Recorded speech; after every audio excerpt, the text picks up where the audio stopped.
Bharatiya Janata party માટે Gopal Italia challenge છે કે નહીં, આ સવાલનો જવાબ નવા મંત્રીમંડળમાંથી કદાચ તમને મળી શકે.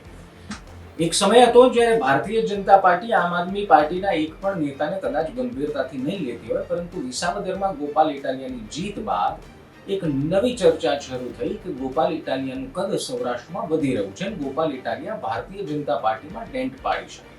એટલા માટે જ એ વાતની ચર્ચા થઈ કે કદાચ જયેશ રાદડિયાને ફરી એકવાર મોકો આપી મંત્રી બનાવવામાં આવશે, મોટા કરવામાં આવશે, જેથી કરીને સીધી લડાઈ ગોપાલ ઇટાલિયા સામે ટક્કર લઈ શકે.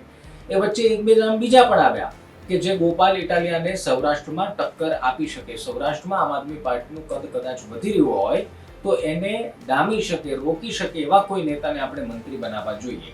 ગોપાલ ઇટાલિયા જીત્યા બાદ એક નવો વિવાદ શરૂ થયો હતો. એ વિવાદ હતો વિસાવદર વર્સિસ મોરબી. એટલા માટે કારણ કે કાંતિ અમૃતિયા જ્યાં ધારાસભ્ય છે મોરબીના, ત્યાંથી એક વિડીયો વાયરલ થયો, ત્યાંથી એક વિડીયો સામે આવ્યો અને એવું કહેવામાં આવ્યું કે હવે આપણે મોરબીમાં પણ વિસાવદર વાળી કરવાની છે. એ પછી ગોપાલ ઇટાલિયા અને મોરબીના ધારાસભ્ય કાંતિ અમૃતિયા વચ્ચે નાની મોટી વાર પલટવાર પણ તમે સોશિયલ મીડિયામાં જોયા હશે. પરંતુ એ બાદ ના તો કાંતિ અમૃતિયા અને એ બાદ તો તમે એ તસવીર પણ જોઈ હશે કે જ્યારે કાંતિ અમૃતિયા અને ગોપાલ ઇટાલિયા વિધાનસભા સત્રમાં મળ્યા હોય અથવા તો એની ચર્ચા થઈ હોય અથવા તો એમને જોયા હોય. પરંતુ હવે આ કહાનીમાં એક જોરદાર ટ્વિસ્ટ ત્યારે આવી રહ્યો છે જ્યારે ગોપાલ ઇટાલિયાને સીધી ચેલેન્જ આપનાર કાંતિલાલ અમૃતિયા હવે મંત્રી બની રહ્યા છે. હવે આમ તો નિસ્બત તમે છે, નિસ્બત નથી એવું કહી શકો કે ભાઈ કાંતિલાલ અમૃતિયા મોરબીના ધારાસભ્ય મંત્રી બને એમાં ગોપાલ ઇટાલિયાને શું.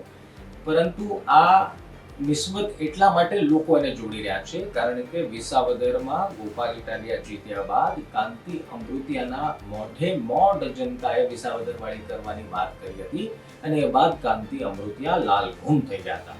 હવે લાલઘૂમ થયેલા કાંતિ અમૃતિયા હવે સરકારમાં મંત્રી બની રહ્યા છે.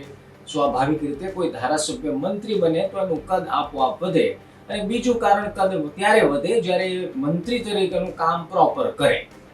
ખાલી મંત્રી બની જવાથી કદ ન વધી જાય, પરંતુ એ મંત્રી જે મંત્રાલય એમની પાસે છે, જે વિભાગ એમની પાસે છે, એ વિભાગના મંત્રી તરીકે કામ કરી બતાવે તો પણ જનતાનો પ્રેમ મળે. હવે આવું કરીને ભારતીય જનતા પાર્ટીએ સ્પષ્ટ મેસેજ આપી દીધો છે કે ગોપાલ ઇટાલિયાનું કદ વધવું હોય તો વધે, ન વધે એ અમારો પ્રશ્ન નથી, પરંતુ અમે તો ભાઈ કાંતિ કાકાનું કદ વધારી દીધું છે. હવે કાંતિ કાકા જે એનર્જીથી કામ કરતા હતા એ બમણી એનર્જીથી કામ કરી શકશે કારણ કે હવે એક વિભાગના મંત્રી બનવાના છે. હવે એ વાત અલગ છે, એ જોવાનું રહ્યું કે એમને સ્વતંત્ર હવાલો મળે છે, રાજ્ય મંત્રી બનાવે છે, બનાવવા ખાતર મંત્રી બનાવે છે, પરંતુ ભાઈ મંત્રી તો છે. એટલે મંત્રી બનવાથી બે હાથ ધારાસભ્ય તરીકે એક તમે કામ કરતા હો ને એક મંત્રી તરીકે કામ કરતા હો એમાં ઘણો ફરક પડતો હોય છે.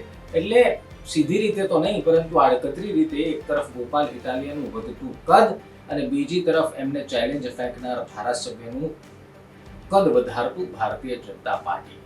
એટલે હવે આવનારા સમયમાં સીધી ટક્કર થવાથી કોઈ સંભાવનાઓ છે નહીં, પરંતુ મોરબીમાં જે રીતના આમ આદમી પાર્ટીને સપોર્ટ મળવો, આમ આદમી પાર્ટીની જનતા વચ્ચે ચર્ચા થવી, એ વચ્ચે એ જ વિધાનસભાના ધારાસભ્ય, એ જ વિસ્તારના ધારાસભ્યને મંત્રી બનાવવા એ ખૂબ મોટી વાત છે.